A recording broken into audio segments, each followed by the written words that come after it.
칼슘, 칼륨 함량이 높은 건초를 과급하는 경우 이제 분만하고 나서 유혈이나 후산정체 등의 대사성 질병이 올 수 있는 확률이 증가하기 때문에 그거는 좀 피하도록. 그래서 항상 이제 그래서 보통 대부분 목장에서 가장 많이 사용하는 게 이제 톨페스큐 건조를 사용해서 권역 유구간을 관리를 좀 해주시고 있는 상황입니다. 그리고 한 가지 초종으로 이제 급여를 할 경우 품질 변화, 조사료의 품질 변화에 좀 대처하기가 상대적으로 좀 어렵기 때문에 다른 건초를 약간씩 섞어가면서 급여하는 것을 좀 권장을 드리고 있고요. 조금 이해가 편하시도록 제가 좀 사진을 넣어놨는데, 요건 제가 직접 목장에서 사진을 찍었던 사진이고요. 여기는 이제 톨페스큐랑 티모시를 약간씩 섞어서 이제 급여를 해주시는 목장이었거든요. 그래서 톨페스큐를 거의 이제 한 9 정도, 티모시를 한 1 정도, 1 정도의 비율로 배합기에 넣어서 건초를 쇄절해서 이렇게 오른쪽 사진에 보시듯이 건초가 떨어지지 않게끔 충분하게 좀 급여를 해주고 있는 상황이었습니다. 결국 이 양질 조사료는 아까 제가 다시 말씀드리면은 아까 전에 말씀드렸듯이 용적을 더욱더 크게 가져갈 수 있는 부분이 있고, 그 다음에 운동성을 꾸준히 좀 권유 구간에도 가져갈 수 있게 만들기 때문에 이제 분만하고 나서 소들이 섭취하게 되는 이 건물 섭취량의 회복을 굉장히 좀 빨리 앞당길 수 있다. 그런 장점이 좀 있고요. 건물 섭취량을 빠르게 회복한 소의 경우 이렇게 보시다시피 피크가 좋아진다. 분만하고 나서 이제 유량을 스타트 했을 때 그 시작하는 시작점이 좋아지고, 그 다음에 이제 비유 초기 일령이 조금씩 지나면서 비유 피크가 치는 게 좋아진다 라는 장점이 양질 조사료를 양껏 급여하는 그런 장점이 아닌가, 권유기관의 장점이 아닌가 싶습니다. 요건 이제 검정사업 보고서에 나왔었던 자료였는데요. 보시면 이제 위에 6천, 7천, 8천 이렇게 적혀 있는 게 305일 평균 유량이고요. 이제 왼쪽에 보시는 저 숫자들이 이제 비유 일령으로 보시면 됩니다. 그래서 분만 후 5일, 그러니까 이제 유량을 스타트하는 지점이 평균 유량 305일 평균 유량이 높은 개체일수록 훨씬 이제 시작점부터가 이미 높다라는 것을 좀 확인할 수가 있고요. 비유 초기로 조금 이제 장기적으로 보더라도 이제 305일 평균 유량이 높은 개체들은 이 비유 피크에 도달하는 시기도 다른 개체들도 좀 더 빠르고 높게 친다. 그런 개체들이 상대적으로 305일 평균 유량이 좀 더 좋다라는 부분을 좀 알 수 있는 자료고요. 결과적으로 그거를 이제 그래프로 한 자료인데, 결과적으로는 이 비유를 시작하는 시작점과 결국엔 이 피크로 올라가는데 그 부분에 있어서 피크를 빠르고 강하게 칠 수 있게 만드는 거는 비유 초기의 영양 관리도 물론 중요하지만 그 비유를 시작하기 전에 권유기 구간에서부터 이미 만들어진다. 그렇게 좀 생각을 해주시면 좋을 것 같습니다. 그래서 퓨리나의 권유 사료에 대해서 간단하게 좀 말씀을 드리려고 하는데요.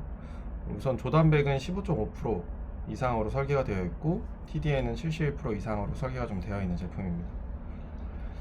권유기에 들어갔을 때부터 분만 2달 전부터 4kg 급여하는 것을 일단 권장 프로그램으로 권장을 드리고 있고, 그 다음에 이제 분만 3주 전부터는 태아가 급속도로 이제 성장을 하는 시기이기 때문에 태아의 빠른 성장에 맞춰서 2kg 정도 돋아 먹이기를 하는 것을 권장을 드리고 있습니다.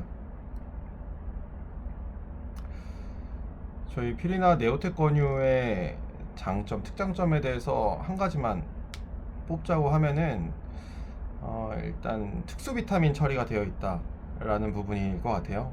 특수 비타민 처리를 한 이 사료가 어떤 부분에서 효과가 있냐를 보시면은, 요 혈중 NEFA라는 이 성분은 이제 지방간으를 발생시킬 수 있는 성분이라고 보시면 되고요. 결과적으로 저 표에서 보시듯이 이 특수 비타민 처리를 한 사료를 먹은 개체들은 분만하고 나서 이 혈중 NEFA의 함량이 상대적으로 혈중 함량이 적다라는 부분은 분만하고 나서의 에너지 대사를 조금 더 원활하게 해준다. 권유기 사료를 급여함으로써 그렇게 좀 생각하시면 될 것 같고, 그 다음에 두 번째 표에 보실 수 있는 거는 특수 비타민 처리를 한 사료를 급여한 경우 이 건물 섭취량 분만하기 전에 건물 섭취량이 떨어지는 폭을 최소한으로 줄여줄 수 있다. 분만 전에 이제 스트레스를 받으면서 섭취량이 조금씩 떨어지게 되는데 그 부분을 최소한으로 이 특수 비타민 처리를 한 사료를 먹으면 줄일 수 있다라는 부분인 것 같아요. 그래서 결과적으로는 분만하고 나서의 에너지 대사를 좀 더 좋게 해주면서 지방간을 좀 예방할 수가 있고, 그 다음에 분만하기 전에 떨어지는 섭취량을 조금 더 완만하게 만들 수 있는 그런 기술이 탑재가 되어 있다. 그렇게 보시면 될 것 같습니다. 다음은 이제 비유 초기에 대해서 좀 말씀드리려고 하는데요. 항상 이제 참 많이 안쓰럽죠. 목상에서 이제 우유 피크에 점점 가면서 말라가는 소들 보면은 사장님들 마음도 좀 이렇게 바싹바싹 좀 말라가시지 않나, 그런 생각이 좀 들거든요. 검정사업 보고서에 보는 요 일산차 비유 단계별 유량 및 체세포에 대한 표를 좀 보시면은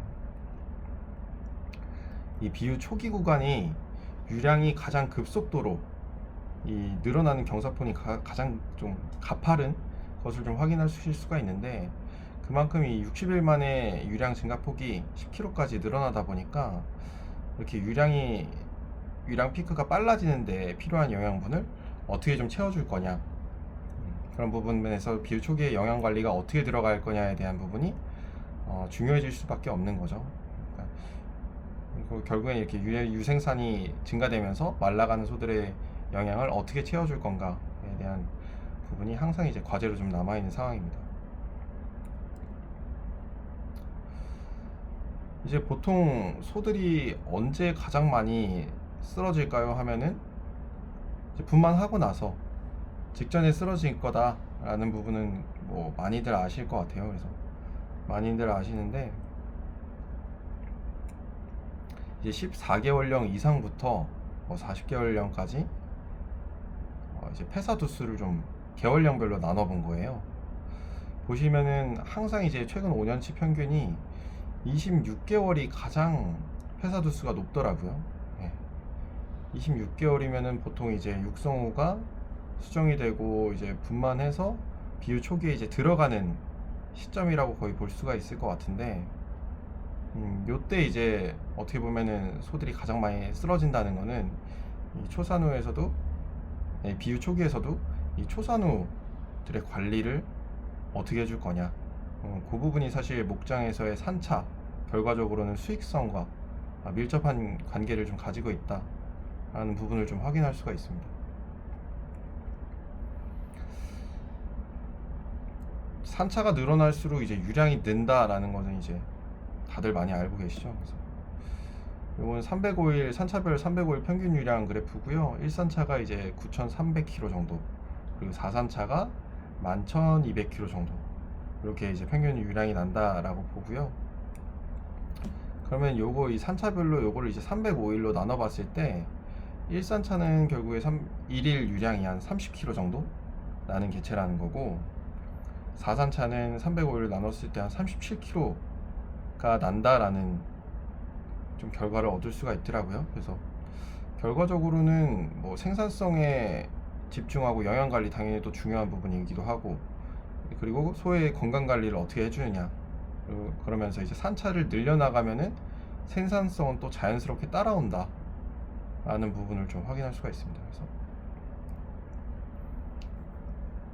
가장 소들이 많이 죽는 이 비유 초기를 어떻게 관리할 거냐, 그거에 따라서 건강성이 달라지고, 건강성은 이 생산성을 자연스럽게 따라오게 한다, 그런 부분을 좀 생각하시면 될 것 같고요.